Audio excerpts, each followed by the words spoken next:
我今日嘅目標就係要拆佢哋招牌。呢一間唔係好啱我嘅口味。喺東京咧係三大烏冬之一咯。鼎鼎大名嘅 Super Deluxe， 我係會掛住嘅拉麵，唔係話好有經驗嘅感覺。大家記得嚟試，超級推薦。Hello， 大家好，歡迎收睇《拉皮 PP》。今條片我哋又出去揾嘢食啦，揾啲咩嘢食呢？呢條片就犀利啦！大家睇到標題都知，我哋係要踩百名店嘅招牌。咁條片咧，我哋咧位啊，踩百名店。我哋咧就揀咗3間喺2024年入選咗百名店嘅餐廳。成日都聽人哋講百名店好似好犀利咁，其實佢都係網友投選頭100名嘅餐廳啫。我哋都係網友啫，我哋都有資格去投選百名店噶嘛。我哋而家就好想知道究竟百名店係咪真係咁犀利？所以第一間 Let's go！ 我今日嘅目標就係要拆佢哋招牌。我哋已經到咗今日要挑戰嘅第一間餐廳啦！呢一間餐廳咧叫做Hasegawa炸豬扒嘅一間餐廳。呢一間餐廳咧大有名堂，因為佢除咗2024年係百名店之外咧，其實喺呢個2018年、2019年、2021年、2022年咧都係入選咗百名店。但係2020同埋2023唔知發生咗啲咩事係入選唔到嘅。但係已經有5年嘅百名店嘅歷史啦。我哋分別嗌咗2款嘅肉去試啦，一隻咧就嗌咗呢個 Super Deluxe， 就係最出名嘅。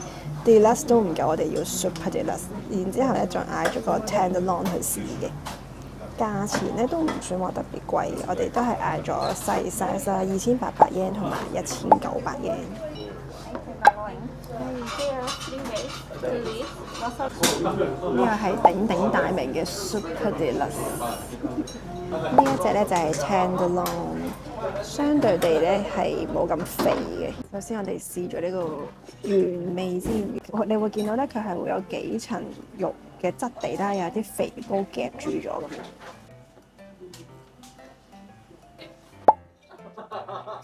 我第一啖食落去，唔係話好有經驗嘅感覺，可能我啱食嗰個係手肉，佢個底咧係腍咗嘅，佢上面係脆嘅，但係咧下面個底咧係會腍咗，同埋佢係已經甩咗咯，成塊皮，個肉質係你就咁食係好食嘅，即係佢咁厚，同埋瘦肉嚟講咧，其實佢都仲係好 juicy， 有豬味。但係我覺得之前食另一間即係最出名嗰間咩全嗰間咧，嗰間咧係俾你感覺，哇原來炸豬排可以咁好食。但係呢間我就係覺得炸得幾好啊，可能個部位唔係我最中意嘅，但係我覺得係好食過軟七嘅。軟七我上次食完都真係幾失望。一隻啦 Tenderloin 嘅味，再瘦啲，冇咁 juicy。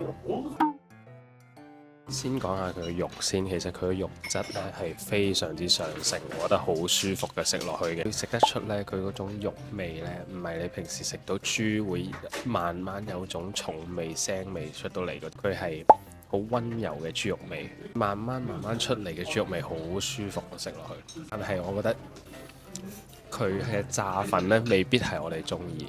我覺得可能係我唔中意咧，一嚿肉入面佢係分咗肥膏同埋瘦肉咁樣，所以咧我一啖就一定係瘦肉就會比較蟹啲，一啖咧就會比較係肥膏，我又唔中意肥膏，我情願係嗰個部位係肥瘦均勻，成啖落去咯。所以我覺得呢一間唔係好啱我嘅口味，未必係我會再每次嚟旅行啊都會必食啊或者想回頭嘅餐廳。我哋食完出嚟啦，呢一間呢，我想拆少少招牌嘅。我想幫佢頂住個招牌啊！因為我覺得個人口味嘅，因為我真係唔係好中意嗰種即係脂肪還脂肪、瘦肉還瘦肉嗰種豬排嘅，即係我係覺得肥瘦均稱啊，食落去係酥脆，然之後鬆軟，先係我心目中嘅炸豬排嘅百名店咯。我同你相反，我好中意呢種感覺，因為你瘦肉呢，你都可以食到佢嗰種肉質係非常之明顯咁出到嚟嘅。你嗌嘅 Tenderloin cutlet 呢係比你想象中真係瘦嘅，但係佢嗰個肉味我覺得係非常之好食，所以我會保住佢個招牌。你插唔到佢。但係呢個我覺得就唔係我心目中嘅百名店喎，同埋因為我都以最高嘅標準去對待呢一間店，因為睇一啲 comment 咧，全部都係話真係好好食啊，係佢食過最好食嘅肉啊。咁又唔係喎。係啦，所以咧，咁我又同意喎。我成日都俾啲 comment 就係 over 咗個 expectation 咯，會。係啦，我又覺得佢又唔係最好食嘅肉喎，始終係有瑕疵咯。所以呢一間呢，我覺得唔係話唔好食嘅，但係如果入選呢個百名店，仲要係咁多年，同埋佢又攞晒獎咁樣呢，我就可能太高期望而未係達到我嘅期望咯，所以係試過一次就夠咯。對於我嚟講，咁我哋而家呢，就出發去食第二間啦。我哋已經到達咗我哋第二間選擇嘅百名店啦，就係丸香嘅烏冬啦。呢一間呢，喺 Tabelog 上面呢係3.8幾分，同埋喺 Google 嘅評論呢，佢係勁好食，啲人話真係又平又抵食，所以我哋都好想試下。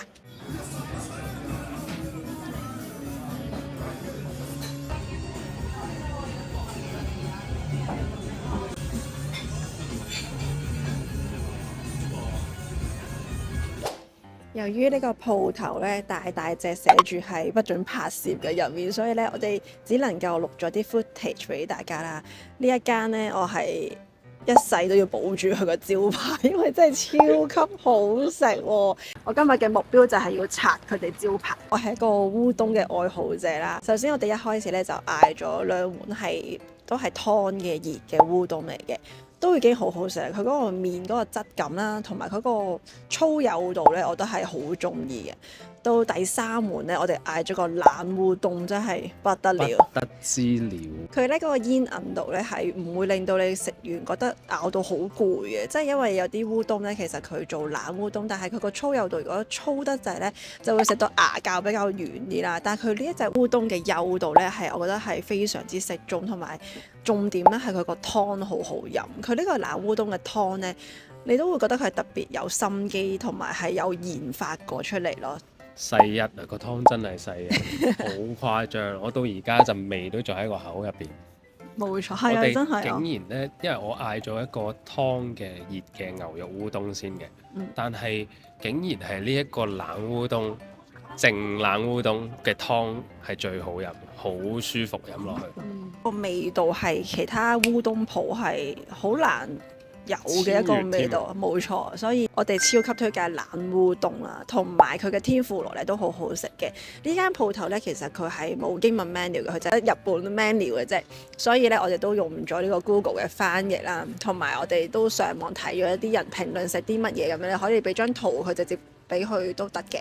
咁啲 staff 咧佢都係識得講基本嘅英文都 OK。我想講呢間鋪咧感覺上係一個好有性格嘅一間鋪頭，因為入面播住嘅音樂咧係好得意嘅，係啊，好 rock and roll 嗰種感覺咯。同埋個老闆咧係好型格嘅，即係你見到佢係好認真做緊烏冬啦，但係係一個咁傳統食烏冬嘅鋪頭，係播住一啲好 funky 嘅音樂，係幾得意嘅。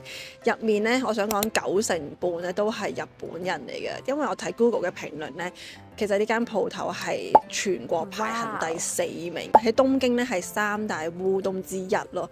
百名店係真係符合資格咯，我覺得直接都跳上我烏冬排名 No.1 或者 No.2 啦，因為我仲諗緊究竟之前介紹間新宿嘅烏冬先好食定係呢一間，但係呢一個冷烏冬大家真係必須要嗌咯。重點價錢佢嘅冷烏冬，我哋話最好食嗰個咧，只係500 yen，係500 yen 啊，係真係25蚊港紙啊。第2碗係400 yen 啊，因為第2碗係減100 yen。total 咧，我哋係食咗2款嘅天婦羅啦，3碗嘅烏冬啦，價錢係2700 yen。3、4蚊港紙。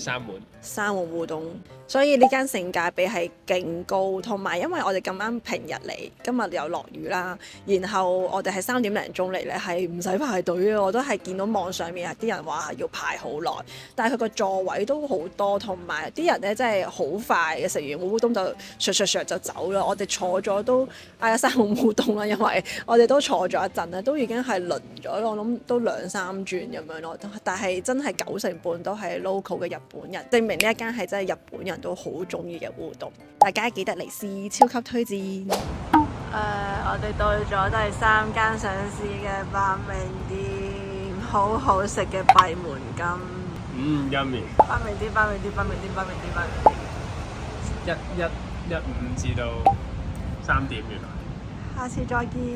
拜拜。好啦，頭先食完閉門羹之後咧，我哋即刻就轉移陣地，就去咗第4間嘅白名店啦。呢一間白名店咧，亦都係食拉麵嘅，因為我哋真係好想試嗰間白名店係屬於拉麵系列嘅。呢一間拉麵咧就叫做改啊，拉麵改 Google 嗰個名就係、佢就喺撞前站啦。佢出名嘅咧唔係普通嘅豚骨拉麵啦、雞白湯拉麵喎，佢係出名一種咧係蜆嘅貝類嘅湯底，所以就吸引咗你哋食啦。咁我哋就揀咗2款嘅拉麵啦，一款就係佢最出名 recommendation 16英已經係有晒所有配料嘅湯嘅拉麵。咁另外老公咧就想試埋佢嘅煎麵啦，亦都係16英嘅啫。呢一間拉麵咧座位唔算好多嘅啫，全部都係坐喺吧台，大概容納到10個人嘅啫。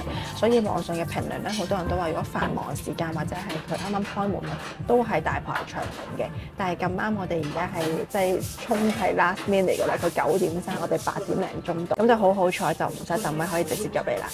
已經到咗啦，先試佢個湯。佢個湯咧睇落係好清嘅，睇下先。佢清得嚟，但係佢係好有味嘅。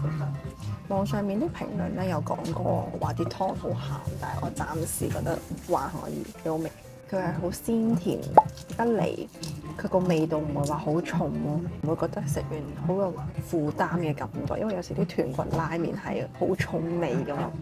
佢嘅麵咧係呢一種粗麵，睇落好似幾彈牙煙韌嘅。我中意喎，有啲料子嗰個，佢嘅麵真係超級彈牙同埋煙韌，好好食喎。哇！直情就係熱蜆湯嚟喎呢個。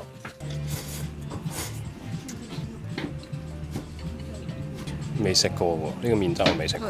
好好食喎，係 impressive 嘅。試下呢個隻燒，呢個肉係比想中鹹，但係唔差嘅，一個味幾好，但係鹹咗啲啲。試下呢一塊類似煙肉嘅，呢一塊反而咧係冇想象中咁鹹咯，因為我覺得我哋覺得似煙肉，但係呢一塊反而仲好食啲，我中意呢塊。佢個肉質係好容易咬得斷開啦，同埋個味道係調得好好。呢一個肉咧就更加配呢一個咁鮮甜嘅拉麵咯，我覺得呢一間真係值得白名店。我今日嘅目標就係要拆佢哋招牌，因為我覺得要做到呢一個湯底味道係真係唔容易咯，係用一啲貝類，但係佢可以做到咁鮮甜。